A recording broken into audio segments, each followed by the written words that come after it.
Mao nay banga sa akong nanay, ingon sa akong nanay na akong nanay 80 years old na 81 years old nga. Ang kini ko nang iyang banga gikan pa kuno ni sa iyang lolo.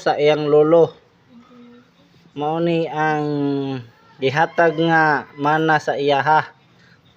Timan guys, kini lolo pa sa iyang lolo nga banga. So akong lola 81 years old na. So estimated ani nga banga more than 200 years naman siguro ni. Ambot lang ko kabalog unsa na ni katuguangon nga banga.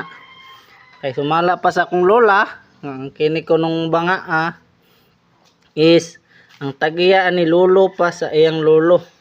Mo ni iyang gamiton kanang katong bata pa siya mo kuno iyang gamiton nga magkabo. So mao ni guys no. So karon akong nanay nanganag ka ng pang medical. So iya ko nung ibaligyan ng iyang banga. So name it the price. Magbidding ta kung kinsay maka-uyon sa presyo. So ato ni ihatag ang banga. So ang wa siya damage. Likon pa siya. Mala sa akong lola nga. Lolo pa ko ni sa iyang lolo. So grabe nakatiguangan ning banga makagaba na ni.